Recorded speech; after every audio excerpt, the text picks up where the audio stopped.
Halo sahabat sehat, apa kabar hari ini? Kamu tahu nggak, kalau buah-buahan yang selama ini kita anggap sehat dan aman, ternyata bisa berisiko low bagi lansia. Jika dikonsumsi dengan cara yang salah, tubuh kita memang berubah seiring usia. Dan penting banget untuk tahu mana yang aman dan mana yang perlu diwaspadai agar kesehatan tetap terjaga. Namun sebelum kita mulai pembahasan lebih lengkapnya, tuliskan dulu di kolom komentar, dari kota mana kalian menonton. Semoga yang like dan subscribe channel ini, dimudahkan urusannya, dilapangkan rezekinya, disehatkan badannya, dan dikabulkan hajat dunia akhirat oleh Allah Subhanahu wa Ta'ala. Amin ya Robbal Alami. Sekarang mari kita masuk ke info pentingnya. Tubuh kita memang mengalami perubahan seiring bertambahnya usia. Ini adalah proses alami yang tidak bisa kita hindari. Salah satu perubahan penting terjadi pada sistem pencernaan, hati, dan ginjal kita. Fungsi organ-organ ini cenderung menurun pada usia lanjut. Akibatnya, beberapa makanan yang dulu kita anggap sehat dan aman, ternyata bisa berisiko bagi orang lanjut usia jika dikonsumsi dengan cara yang salah. Fungsi pencernaan pada lansia seringkali tidak sekuat dulu. Dinding lambung dan usus bisa menjadi lebih tipis. Produksi asam lambung dan enzim pencernaan juga bisa berkurang. Peristaltik, yaitu gerakan otot yang mendorong makanan melalui saluran pencernaan, juga bisa melambat. Ini berarti makanan akan berada di saluran pencernaan lebih lama. Penyerapan nutrisi juga bisa terganggu. Misalnya, penyerapan vitamin B12 dan kalsium seringkali menurun pada lansia. Perubahan ini membuat lansia lebih rentan terhadap masalah pencernaan seperti sembelit, kembung, atau diare. Makanan yang sulit dicerna atau yang mengandung zat tertentu bisa menimbulkan masalah lebih besar. Hati kita juga mengalami perubahan. Hati adalah organ penting yang berfungsi menyaring racun dari darah, memproses nutrisi, dan menghasilkan empedu untuk pencernaan lemak. Pada lansia, aliran darah ke hati bisa berkurang. Kemampuan hati untuk memetabolisme obat-obatan dan zat kimia lainnya juga bisa menurun. Ini berarti hati tidak seefisien dulu dalam mengolah zat-zat yang masuk ke dalam tubuh. Jika ada makanan yang membebani hati, seperti makanan tinggi lemak, hati akan bekerja lebih keras dan bisa mengalami gangguan. Ginjal adalah organ penyaring utama tubuh. Ginjal membuang limbah dan kelebihan cairan dari darah kita. Pada lansia, jumlah nefron, unit penyaring kecil di ginjal, bisa berkurang. Aliran darah ke ginjal juga bisa menurun.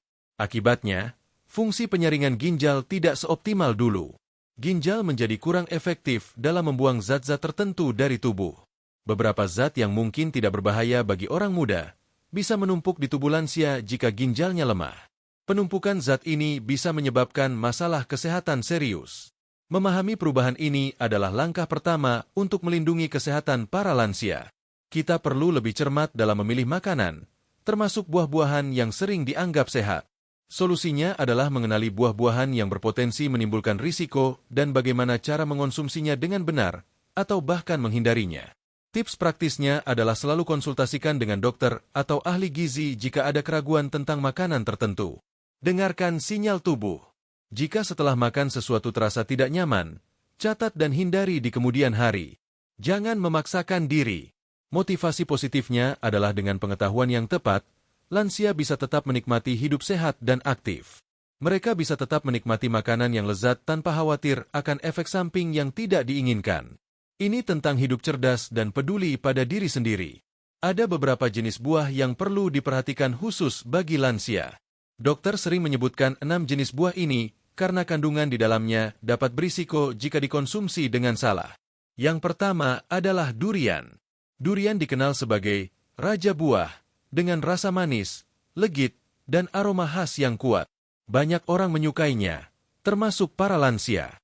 Namun, durian memiliki kandungan lemak yang cukup tinggi. Satu porsi durian bisa mengandung kalori dan lemak yang signifikan. Bagi lansia, konsumsi durian yang berlebihan dapat memicu peningkatan tekanan darah. Fakta ilmiah singkatnya, durian mengandung lemak tak jenuh tunggal dan ganda, serta karbohidrat yang tinggi. Lemak ini, meskipun sebagian adalah lemak baik, tetap perlu dimetabolisme oleh tubuh. Proses metabolisme lemak yang intens bisa membebani sistem kardiovaskular. Selain itu, durian juga mengandung senyawa sulfur organik yang bisa memicu peningkatan detak jantung dan tekanan darah pada beberapa individu, terutama yang sensitif atau memiliki kondisi kesehatan tertentu. Bagi lansia dengan riwayat hipertensi atau penyakit jantung, peningkatan tekanan darah ini bisa sangat berbahaya. Pembuluh darah lansia cenderung kurang elastis dan lebih rapuh.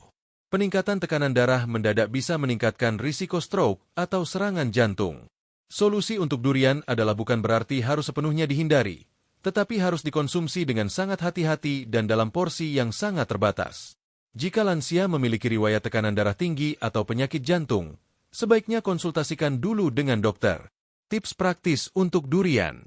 1. Batasi porsi jika ingin mencoba. Cukup 1 atau 2 biji saja, tidak lebih. Jangan makan 1 buah utuh atau 1 porsi besar. 2. Jangan terlalu sering konsumsi durian hanya sesekali. Mungkin setahun sekali saat musimnya, bukan setiap hari atau setiap minggu. 3. Perhatikan reaksi tubuh setelah makan durian. Perhatikan apakah ada gejala seperti pusing, jantung berdebar, atau merasa tidak nyaman. Jika ada, segera hentikan konsumsi dan konsultasikan dengan dokter. 4. Hindari saat tekanan darah tinggi. Jika tekanan darah sedang tidak terkontrol atau sedang tinggi, hindari durian sama sekali. Contoh nyata, Pak Budi, 72 tahun, adalah penggemar berat durian. Setiap musim durian tiba, beliau tidak pernah melewatkan kesempatan untuk menyantap buah favoritnya ini. Beliau sering makan durian dalam jumlah banyak, kadang sampai setengah buah utuh sendirian. Beliau merasa durian memberinya energi dan kebahagiaan. Suatu sore, setelah makan durian cukup banyak di rumah kerabat, Pak Budi mulai merasakan pusing yang hebat. Jantungnya berdebar-debar sangat kencang. Beliau juga merasa mual dan lemas. Keluarganya segera membawa beliau ke klinik terdekat. Setelah diperiksa, tekanan darah Pak Budi melonjak drastis, mencapai 190/100 mmHg. Dokter menjelaskan bahwa kandungan lemak dan senyawa tertentu dalam durian bisa memicu peningkatan tekanan darah pada orang yang rentan, apalagi dengan riwayat hipertensi yang sudah dimiliki Pak Budi. Kejadian itu membuat Pak Budi sangat takut. Beliau harus menjalani perawatan dan mengonsumsi obat penurun tekanan darah secara teratur. Dokter menyarankan beliau untuk menghindari durian sama sekali, atau setidaknya membatasi konsumsi hanya 1 biji saja dan tidak sering. Pak Budi belajar dari pengalaman pahit ini. Beliau menyadari bahwa meskipun durian terasa enak, kesehatannya jauh lebih penting. Sejak saat itu, Pak Budi sangat berhati-hati. Beliau hanya sesekali mencicipi durian, itu pun hanya 1 biji kecil, dan selalu memantau tekanan darahnya setelah itu. Beliau juga membagikan pengalamannya kepada teman-teman lansianya agar mereka tidak mengalami hal serupa. Motivasi positifnya adalah kita bisa tetap menikmati makanan kesukaan, tetapi dengan cara yang cerdas dan bertanggung jawab. Kesehatan adalah aset paling berharga. Dengan memahami batasan tubuh dan memilih dengan bijak, lansia bisa hidup lebih tenang dan bahagia tanpa harus mengorbankan kenikmatan hidup. Buah yang kedua adalah nangka. Nangka adalah buah tropis yang manis dan beraroma harum. Daging buahnya sering diolah menjadi berbagai makanan, dari kolak hingga gudeg. Banyak lansia yang juga menyukai nangka. Namun, nangka memiliki kandungan gula alami yang sangat tinggi. Fakta ilmiah singkatnya, nangka kaya akan karbohidrat, terutama gula sederhana seperti fruktosa dan glukosa. Meskipun ini adalah gula alami, tubuh tetap akan memprosesnya. Bagi lansia, terutama yang memiliki riwayat diabetes atau pradiabetes, konsumsi nangka dalam jumlah banyak bisa menyebabkan lonjakan kadar gula darah. Pankreas pada lansia mungkin tidak seefisien dulu dalam memproduksi insulin, hormon yang mengatur gula darah. Akibatnya, gula darah bisa sulit dikendalikan. Lonjakan gula darah yang berulang bisa memperburuk kondisi diabetes dan meningkatkan risiko komplikasi jangka panjang seperti kerusakan saraf, ginjal, atau mata. Solusi untuk nangka adalah mengonsumsinya dalam porsi yang sangat terbatas dan tidak terlalu sering. Penting untuk memperhatikan waktu konsumsi dan kondisi kesehatan individu. Tips praktis untuk nangka. 1. Batasi porsi cukup 1 atau 2 potong kecil saja. Jangan makan 1 porsi besar. 2. Hindari di malam hari, sebaiknya konsumsi nangka di siang hari, jauh sebelum tidur, agar tubuh punya waktu untuk memproses gula. 3. Perhatikan gula darah bagi penderita diabetes. Selalu pantau kadar gula darah setelah mengonsumsi nangka. 4. Kombinasikan dengan serat jika ingin makan nangka. Kombinasikan dengan makanan tinggi serat lain untuk membantu memperlambat penyerapan gula. Contoh nyata. Ibu Siti, 68 tahun, didiagnosis pradiabetes beberapa tahun lalu. Beliau sangat suka nangka. Setiap ada nangka, beliau merasa sulit menahan diri. Beliau berpikir karena buah itu alami, jadi pasti sehat. Suatu hari, Setelah makan cukup banyak nangka sebagai camilan sore, beliau merasa agak pusing dan sering buang air kecil. Saat kontrol rutin ke dokter seminggu kemudian, hasil pemeriksaan gula darah puasanya menunjukkan angka yang jauh lebih tinggi dari biasanya, yaitu 180 mg/dl. Dokter bertanya tentang pola makan Ibu Siti belakangan ini. Ibu Siti menceritakan tentang konsumsi nangka yang cukup sering dan banyak. Dokter menjelaskan bahwa meskipun nangka adalah buah alami, kandungan gulanya sangat tinggi. Bagi penderita pradiabetes seperti Ibu Siti, pankreasnya sudah tidak mampu mengelola lonjakan gula darah sebesar itu. Dokter menyarankan Ibu Siti untuk mengurangi drastis konsumsi nangka, atau bahkan menghindarinya sama sekali jika gula darahnya sulit terkontrol. Ibu Siti merasa sedih, tetapi beliau mengerti. Beliau tidak ingin kondisi pradiabetesnya berkembang menjadi diabetes penuh. Sejak saat itu, Ibu Siti sangat disiplin. Beliau hanya sesekali mencicipi nangka. Itu pun hanya satu potong kecil dan selalu dibarengi dengan makanan lain yang lebih sehat. Beliau juga lebih rajin memantau gula darahnya. Motivasi positifnya adalah dengan disiplin dan pengetahuan yang benar, kita bisa mengelola kondisi kesehatan dengan baik. Memilih makanan yang tepat adalah bentuk cinta pada diri sendiri dan upaya untuk menjaga kualitas hidup di usia senja. Buah yang ketiga adalah mangga muda. Mangga adalah buah yang lezat dan kaya vitamin. Namun, ada perbedaan signifikan antara mangga matang dan mangga muda. Mangga muda memiliki rasa yang sangat asam. Banyak lansia yang menyukai sensasi asam segar dari mangga muda, apalagi jika dibuat rujak atau asinan. Namun, keasaman tinggi pada mangga muda ini tidak baik untuk lambung lansia. Fakta ilmiah singkatnya, mangga muda mengandung kadar asam sitrat dan asam malat yang tinggi. Pada lansia, lapisan pelindung lambung, yaitu mukosa lambung, cenderung menipis dan lebih rentan terhadap iritasi. Produksi asam lambung juga bisa tidak seimbang. Mengonsumsi makanan yang sangat asam seperti mangga muda bisa memicu peningkatan produksi asam lambung lebih lanjut atau langsung mengikis lapisan mukosa lambung yang sudah rapuh. Ini bisa menyebabkan gejala seperti nyeri ulu hati, mual, muntah, perut kembung, hingga peradangan lambung, gastritis, atau bahkan luka pada lambung, tukak lambung.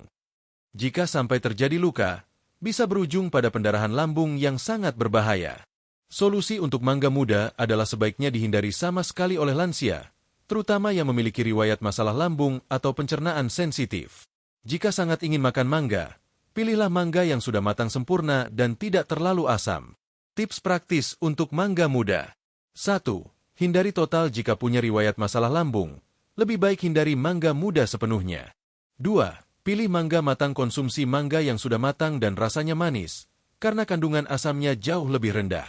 3. Makan setelah makan berat. Jika ingin mencicipi sedikit mangga matang, makanlah setelah makan besar, bukan saat perut kosong.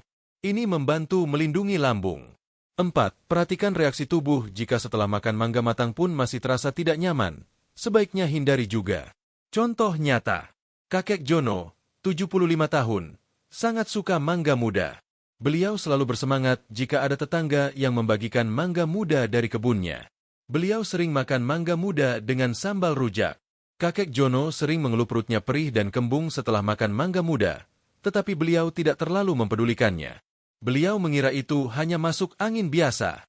Suatu malam, setelah makan mangga muda yang cukup banyak di sore hari, kakek Jono merasakan nyeri ulu hati yang sangat hebat. Nyerinya menjalar hingga ke punggung. Beliau juga merasa mual dan akhirnya muntah. Yang membuat keluarganya panik adalah muntahan kakek Jono berwarna kehitaman, seperti ampas kopi. Keluarganya segera membawa kakek Jono ke rumah sakit.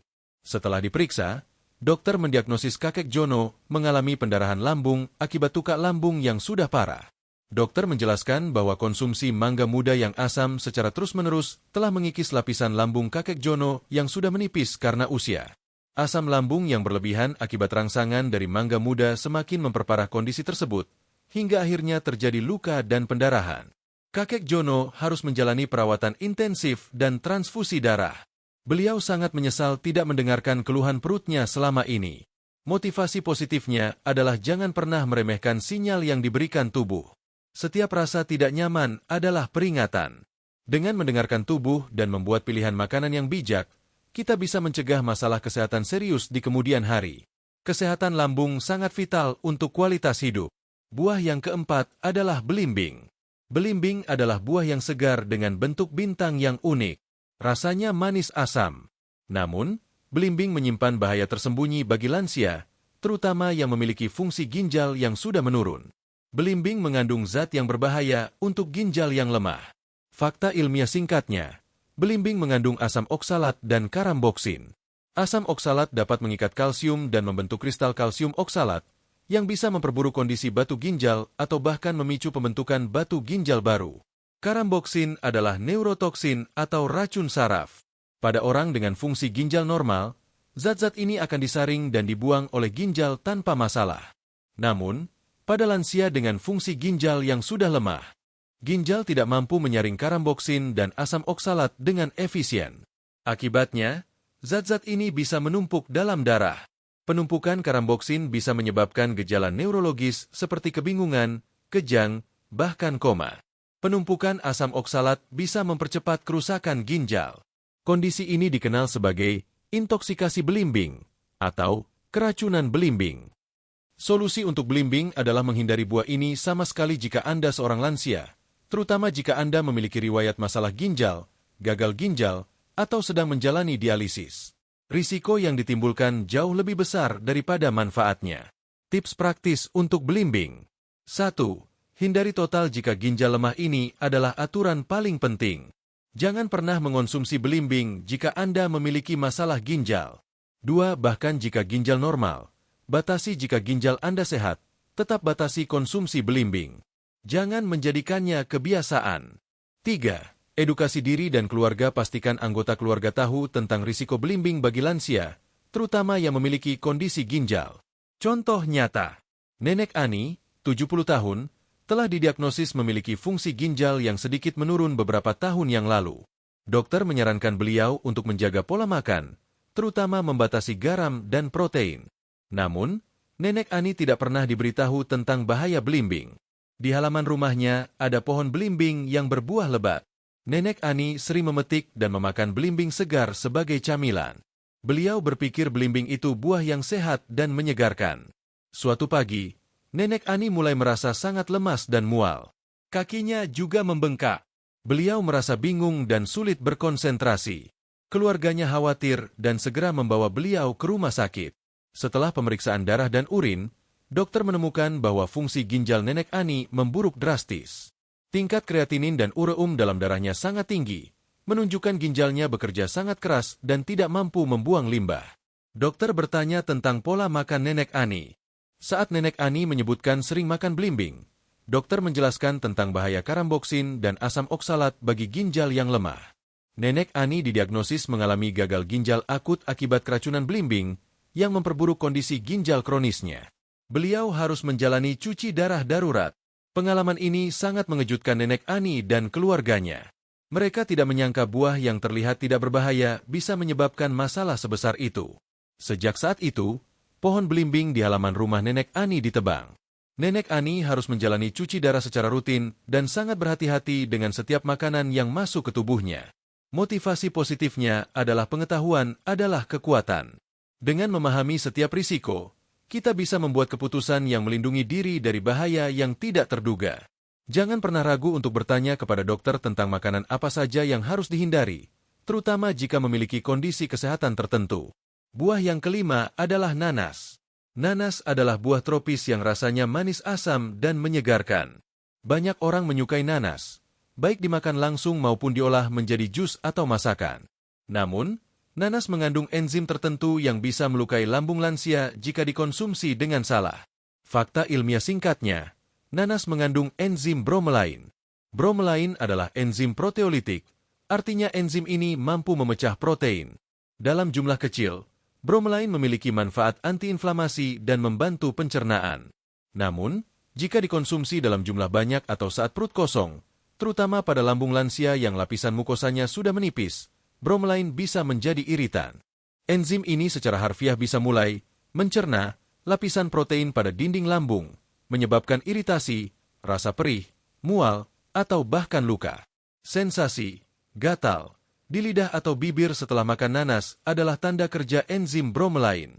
Bayangkan jika efek itu terjadi di lambung yang lebih sensitif.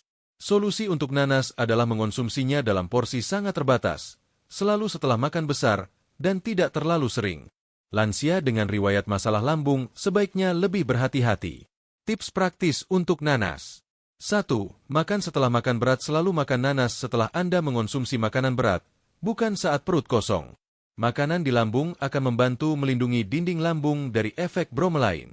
2. Batasi porsi, cukup 1 atau 2 potong kecil saja. 3. Pilih nanas yang tidak terlalu asam. Nanas yang sangat asam cenderung memiliki konsentrasi bromelain yang lebih tinggi. 4. Hindari jika ada masalah lambung. Jika Anda memiliki riwayat MAC, GERD, atau tukar lambung, sebaiknya hindari nanas sama sekali. Contoh nyata, Pak Joko, 65 tahun, adalah pensiunan yang sangat aktif. Beliau suka sarapan buah di pagi hari. Karena suka kesegaran nanas, beliau sering mengonsumsi beberapa potong nanas di pagi hari saat perut masih kosong. Awalnya, beliau hanya merasa sedikit perih, tetapi lama-kelamaan rasa perih itu semakin sering muncul dan mengganggu. Kadang beliau juga merasa mual. Suatu pagi, setelah makan nanas dalam jumlah yang cukup banyak, Pak Joko merasakan nyeri ulu hati yang hebat dan akhirnya muntah. Yang mengejutkan, ada bercak darah segar dalam muntahannya. Keluarganya panik dan segera membawa Pak Joko ke rumah sakit. Setelah endoskopi, dokter menemukan adanya iritasi parah dan beberapa luka kecil pada lapisan lambung Pak Joko yang menjadi sumber pendarahan. Dokter menjelaskan bahwa konsumsi nanas saat perut kosong, terutama dalam jumlah banyak, telah menyebabkan enzim bromelain mengikis lapisan lambung Pak Joko yang sudah sensitif. Lambung lansia memang lebih rentan terhadap efek iritasi. Pak Joko harus menjalani pengobatan untuk menyembuhkan luka lambungnya dan diinstruksikan untuk menghindari nanas sama sekali untuk sementara waktu, atau selamanya jika lambungnya masih sensitif. Motivasi positifnya adalah memahami bagaimana makanan berinteraksi dengan tubuh kita adalah kunci untuk menjaga kesehatan. Jangan hanya mengikuti kebiasaan tanpa memahami dampaknya. Dengan sedikit pengetahuan dan kehati-hatian, kita bisa menikmati hidup tanpa harus menghadapi masalah kesehatan yang tidak perlu. Buah yang keenam adalah anggur. Anggur adalah buah yang populer, rasanya manis dan segar. Banyak lansia yang menyukai anggur sebagai camilan sehat. Namun, seperti nangka, anggur juga memiliki kandungan gula alami yang tinggi.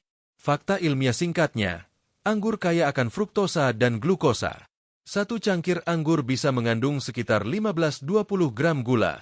Bagi lansia, terutama yang memiliki riwayat diabetes atau resistensi insulin, konsumsi anggur dalam jumlah banyak bisa menyebabkan kenaikan kadar gula darah yang signifikan. Meskipun anggur juga mengandung antioksidan dan serat, kandungan gulanya tetap menjadi perhatian utama. Proses metabolisme gula pada lansia cenderung melambat, dan respons insulin mungkin tidak seefisien dulu. Ini berarti tubuh kesulitan mengelola lonjakan gula darah setelah mengonsumsi anggur dalam porsi besar. Kadar gula darah yang tinggi secara kronis bisa memperburuk kondisi diabetes, meningkatkan risiko penyakit jantung, dan merusak organ lain. Solusi untuk anggur adalah mengonsumsinya dalam porsi yang sangat terbatas dan tidak terlalu sering. Pilihan jenis anggur juga bisa memengaruhi. Pilih yang tidak terlalu manis. Tips praktis untuk anggur. 1. Batasi porsi, cukup beberapa butir saja, tidak satu mangkuk penuh. Anggap sebagai pencuci mulut, bukan camilan utama. 2. Pilih yang kurang manis jika memungkinkan. Pilih jenis anggur yang rasanya tidak terlalu manis. 3. Kombinasikan dengan protein serat. Makan anggur bersama dengan makanan yang mengandung protein atau serat, misalnya sedikit kacang-kacangan, bisa membantu memperlambat penyerapan gula. 4. Pantau gula darah bagi penderita diabetes. Selalu pantau kadar gula darah setelah mengonsumsi anggur. Contoh nyata, Ibu Lia, 70 tahun, memiliki riwayat diabetes tipe 2 yang terkontrol dengan obat dan diet. Beliau suka sekali anggur dan sering membeli 1 kotak besar. Beliau mengira karena anggur adalah buah, jadi pasti baik untuk kesehatan. Hampir setiap hari, Ibu Lia makan anggur 1 mangkuk penuh sebagai camilan sore. Beberapa minggu kemudian, saat pemeriksaan rutin, dokter menemukan bahwa kadar gula darah Ibu Lia melonjak dan sulit terkontrol, meskipun beliau sudah minum obat secara teratur. Angka HbA1c-nya juga naik. Dokter bertanya tentang pola makan Ibu Lia. Saat Ibu Lia menceritakan kebiasaan makan anggurnya, dokter menjelaskan bahwa meskipun anggur mengandung nutrisi, kandungan gulanya sangat tinggi. Konsumsi anggur dalam jumlah banyak setiap hari telah menyebabkan lonjakan gula darah yang terus-menerus, sehingga obat-obatan yang dikonsumsi tidak mampu mengatasinya. Dokter menyarankan Ibu Lia untuk sangat membatasi konsumsi anggur, bahkan menghindarinya jika gula darah sulit dikendalikan. Ibu Lia terkejut dan sedikit kecewa, tetapi beliau mengerti. Beliau tidak ingin komplikasinya memburuk. Sejak saat itu, Ibu Lia hanya sesekali mencicipi 1 atau 2 butir anggur, dan menggantinya dengan buah lain yang lebih aman. Beliau juga lebih rajin mencatat asupan makanannya. Motivasi positifnya adalah mengelola diabetes bukan berarti harus menyerah pada semua kenikmatan. Ini tentang menemukan keseimbangan yang sehat dan membuat pilihan yang mendukung kesehatan jangka panjang. Dengan edukasi dan disiplin, lansia bisa tetap menikmati hidup dengan kondisi diabetes yang terkontrol. Setelah membahas buah-buahan yang perlu diwaspadai, mari kita beralih ke pilihan buah yang lebih aman dan sangat disarankan untuk lansia. Ada beberapa buah yang sangat baik karena mudah dicerna, rendah risiko, dan kaya nutrisi. Yang pertama adalah pepaya. Pepaya adalah buah tropis yang manis, lembut, dan mudah dicerna. Buah ini sangat direkomendasikan untuk lansia. Fakta ilmiah singkatnya, pepaya kaya akan vitamin C, vitamin A, dalam bentuk beta-karoten, folat, dan serat. Pepaya juga mengandung enzim papain, yang membantu memecah protein dan melancarkan pencernaan. Kandungan seratnya yang tinggi membantu mencegah sembelit, masalah umum pada lansia. Pepaya memiliki indeks glikemik yang relatif rendah dibandingkan buah-buahan manis lainnya, sehingga tidak menyebabkan lonjakan gula darah yang drastis. Teksturnya yang lembut juga memudahkan lansia untuk mengunyah dan menelan, terutama bagi yang memiliki masalah gigi atau pencernaan. Solusi untuk pepaya adalah menjadikannya bagian rutin dari diet lansia. Buah ini bisa dikonsumsi setiap hari dalam porsi yang wajar. Tips praktis untuk pepaya. 1. Konsumsi teratur. Makan pepaya secara teratur, bisa setiap hari, untuk membantu melancarkan pencernaan. 2. Porsi wajar 1 potong sedang sudah cukup. 3. Variasi bisa dimakan langsung, dibuat jus tanpa tambahan gula, atau ditambahkan ke salad buah. 4. Pilih yang matang. Pastikan pepaya sudah matang sempurna agar rasanya manis dan teksturnya lembut. Motivasi positifnya adalah menikmati kebaikan alam dengan aman. Pepaya adalah bukti bahwa buah yang lezat dan bergizi tidak harus berisiko.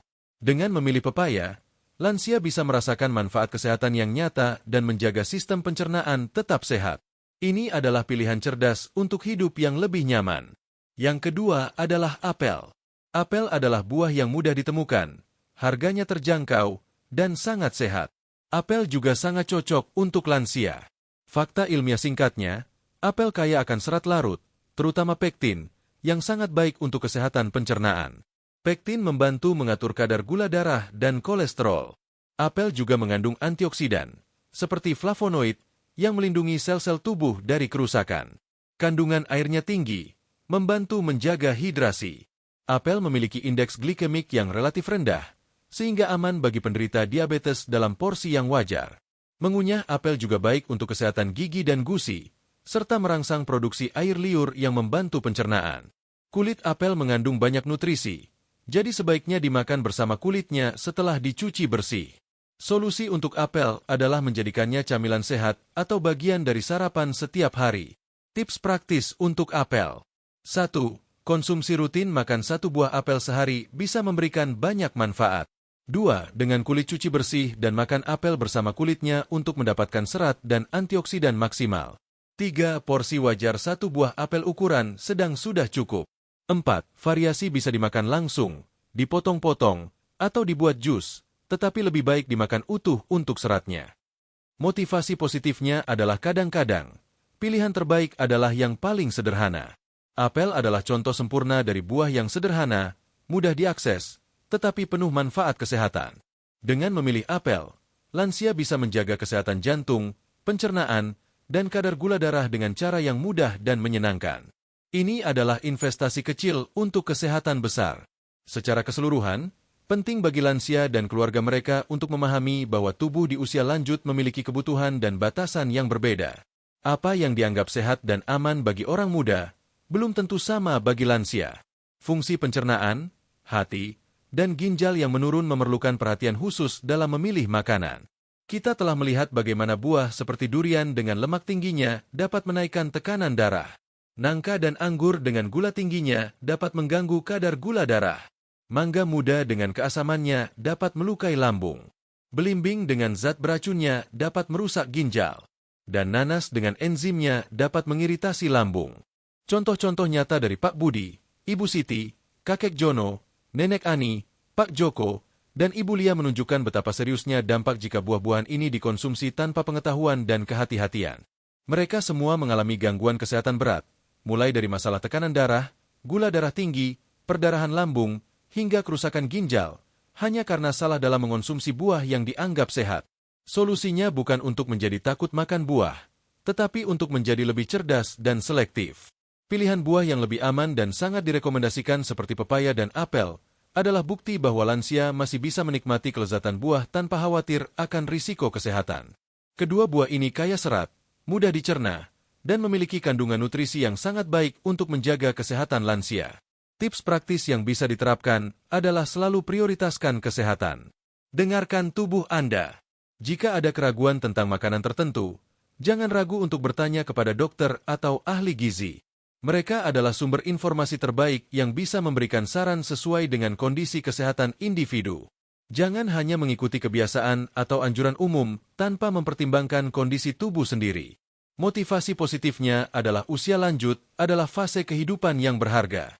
Dengan menjaga kesehatan melalui pola makan yang tepat, lansia bisa tetap aktif, mandiri, dan menikmati setiap momen bersama keluarga dan orang-orang terkasih.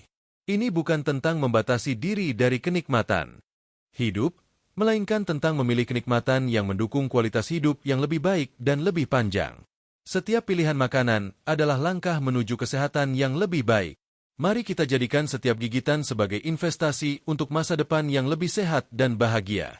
Dengan pengetahuan ini, kita semua bisa membuat keputusan yang lebih baik untuk diri sendiri dan orang-orang yang kita sayangi.